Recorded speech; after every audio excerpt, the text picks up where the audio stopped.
The political personality of Soviet power as we know it today is the product of ideology and circumstances. Ideology inherited by the present Soviet leaders from the movement in which they had their political origin, and circumstances of power which they now have exercised for nearly 3 decades in Russia. Of the original ideology, nothing has been officially junked.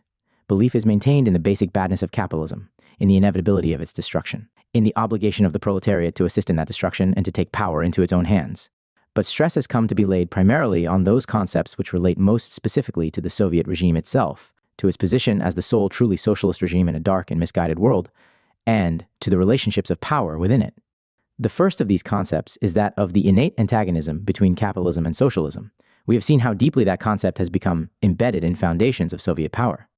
It has profound implications for Russia's conduct as a member of international society. It means that there can never be on Moscow's side any sincere assumption of a community of aims between the Soviet Union and powers which are regarded as capitalist. It must invariably be assumed in Moscow that the aims of the capitalist world are antagonistic to the Soviet regime, and therefore to the interest of the peoples it controls. If the Soviet government occasionally sets its signature to documents which would indicate the contrary, this is to be regarded as a tactical maneuver permissible in dealing with the enemy who is without honor, and should be taken in the spirit of caveat emptor. Basically, the antagonism remains. It is postulated, and from it flow many of the phenomena which we find disturbing in the Kremlin's conduct of foreign policy. The secretiveness, the lack of frankness, the duplicity, the wary suspiciousness, and the basic unfriendliness of purpose. These phenomena are there to stay for the foreseeable future. There can be variations of degree and of emphasis. When there is something the Russians want from us, one or the other of these features of their policy may be thrust temporarily into the background. And when that happens, there will always be Americans who will leap forward with gleeful announcements that the Russians have changed, and some who will even try to take credit for having brought about such changes. But we should not be misled by tactical maneuvers. These characteristics of Soviet policy, like the postulate from which they flow, are basic to the internal nature of Soviet power, and will be with us, whether in the foreground or the background, until the internal nature of Soviet power is changed. This means that we are going to continue for a long time to find the Russians difficult to deal with. It does not mean that they should be considered as embarked upon a do-or-die program to overthrow our society by a given date. The theory of the inevitability of the eventual fall of capitalism has the fortunate connotation that there is no hurry about it. The forces of progress can take their time in preparing the final coup de grace. Meanwhile, what is vital is that the socialist fatherland, that oasis of power which has been already won for socialism in the person of the Soviet Union, should be cherished and defended by all good communists at home, and abroad its fortunes promoted, its enemies badgered and confounded. The promotion of premature adventuristic revolutionary projects abroad which might embarrass Soviet power in any way would be an inexcusable, even a counter-revolutionary act. The cause of socialism is the support and promotion of Soviet power, as defined in Moscow. This brings us to the second of the concepts important to contemporary Soviet outlook. That is the infallibility of the Kremlin. The Soviet concept of power, which permits no focal points of organization outside the party itself, requires that the party leadership remain in theory the sole repository of truth. For if truth were to be found elsewhere, there would be justification for its expression in organized activity. But it is precisely that which the Kremlin cannot and will not permit. The leadership of the Communist Party is therefore always right, and has been always right ever since. In 1929, Stalin formalized his personal power by announcing that decisions of the Politburo were being taken unanimously. On the principle of infallibility, there rests the iron discipline of the Communist Party. In fact, the two concepts are mutually self-supporting. Perfect discipline requires recognition of infallibility.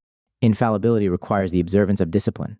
And the two together go far to determine the behaviorism of the entire Soviet apparatus of power. But their effect cannot be understood unless a third factor be taken into account, namely, the fact that the leadership is at liberty to put forward for tactical purposes any particular thesis which it finds useful to the cause at any particular moment, and to require the faithful and unquestioning acceptance of that thesis by the members of the movement as a whole.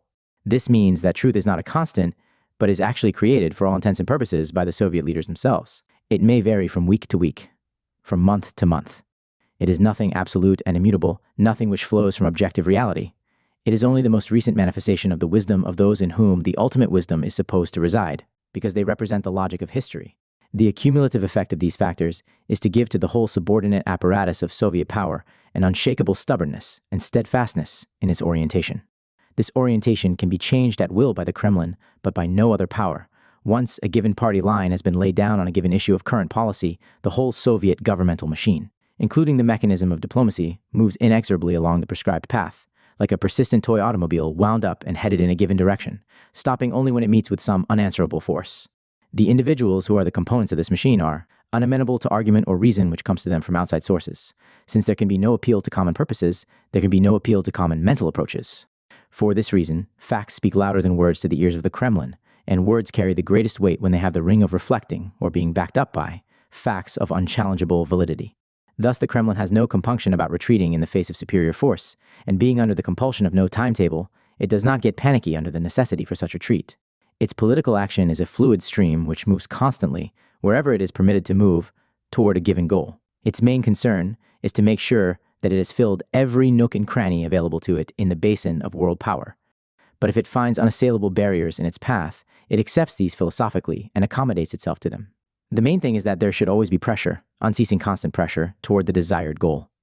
There is no trace of any feeling in Soviet psychology that that goal must be reached at any given time. These considerations make Soviet diplomacy at once easier and more difficult to deal with than the diplomacy of individual aggressive leaders like Napoleon and Hitler. On the one hand, it is more sensitive to contrary force, more ready to yield on individual sectors of the diplomatic front when that force is felt to be too strong, and thus more rational in the logic of rhetoric of power. On the other hand, it cannot be easily defeated or discouraged by a single victory on the part of its opponents. And the patient persistence by which it is animated means that it can be effectively countered not by sporadic acts which represent the momentary whims of democratic opinion, but only by intelligent long-range policies on the part of Russia's adversaries, policies no less steady in their purpose and no less variegated and resourceful in their application than those of the Soviet Union itself. In these circumstances, it is clear that the main element of any United States policy toward the Soviet Union must be that of a long-term, patient, but firm and vigilant containment of Russian expansive tendencies.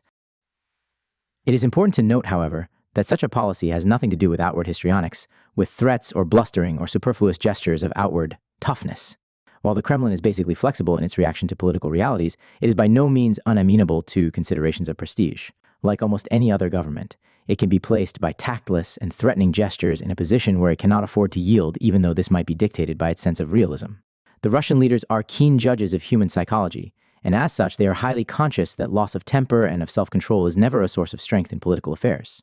They are quick to exploit such evidences of weakness. For these reasons, it is a sine qua non of successful dealing with Russia that the foreign government in question should remain at all times cool and collected, and that its demands on Russian policy should be put forward in such a manner as to leave the way open for a compliance not too detrimental to Russian prestige. In the light of the above, it will be clearly seen that the Soviet pressure against the free institutions of the Western world is something that can be contained by the adroit and vigilant application of counterforce at a series of constantly shifting geographical and political points corresponding to the shifts and maneuvers of Soviet policy, but which cannot be charmed or talked out of existence. The Russians look forward to a duel of infinite duration, and they see that already they have scored great successes. It must be borne in mind that there was a time when the Communist Party represented far more of a minority in the sphere of Russian national life than Soviet power today represents in the world community. It is clear that the United States cannot expect in the foreseeable future to enjoy political intimacy with the Soviet regime. It must continue to regard the Soviet Union as a rival, not a partner, in the political arena. It must continue to expect that Soviet policies will reflect no abstract love of peace and stability, no real faith in the possibility of a permanent, happy coexistence of the socialist and capitalist worlds, but rather a cautious, persistent pressure toward the disruption and weakening of all rival influence and rival power. Balanced against this are the facts that Russia, as opposed to the Western world in general, is still by far the weaker party, that Soviet policy is highly flexible, and that Soviet society may well contain deficiencies which will eventually weaken its own total potential. This would of itself warrant the United States entering with reasonable confidence upon a policy of firm containment, designed to confront the Russians with unalterable counterforce at every point where they show signs of encroaching upon the interests of a peaceful and stable world. But in actuality, the possibilities for American policy are by no means limited to holding the line and hoping for the best. It is entirely possible for the United States to influence by its actions the internal developments, both within Russia and throughout the international communist movement by which Russian policy is largely determined. This is not only a question of the modest measure of informational activity which this government can conduct in the Soviet Union and elsewhere, although that too is important. It is rather a question of the degree to which the United States can create among the peoples of the world generally the impression of a country which knows what it wants, which is coping successfully with the problems of its internal life, and with the responsibilities of a world power, and which has a spiritual vitality capable of holding its own among the major ideological currents of the time. To the extent that such an impression can be created and maintained, the aims of Russian communism must appear sterile and quixotic. The hopes and enthusiasm of Moscow supporters must wane, and added strain must be imposed on the Kremlin's foreign policies. For the palsied decrepitude of the capitalist world is the keystone of communist philosophy. Even the failure of the United States to experience the early economic depression, which the ravens of the Red Square have been, predicting with such complacent confidence since hostilities ceased, would have deep and important repercussions throughout the communist world. By the same token, exhibitions of indecision, disunity, and internal disintegration within this country have an exhilarating effect on the whole communist movement. At each evidence of these tendencies, a thrill of hope and excitement goes through the communist world. A new jauntiness can be noted in the Moscow tread. New groups of foreign supporters climb on to what they can only view as the bandwagon of international politics, and Russian pressure increases all along the line in international affairs. It would be an exaggeration to say that American behavior, unassisted and alone, could exercise a power of life and death over the communist movement and bring about the early fall of Soviet power in Russia. But the United States has it in its power to increase enormously the strains under which Soviet policy must operate, to force upon the Kremlin a far greater degree of moderation and circumspection than it has had to observe in recent years, and in this way to promote tendencies which must eventually find their outlet in either the breakup or the gradual mellowing of Soviet power. For no mystical, messianic movement, and particularly not that of the Kremlin, can face frustration indefinitely without eventually adjusting itself in one way or another to the logic of that state of affairs.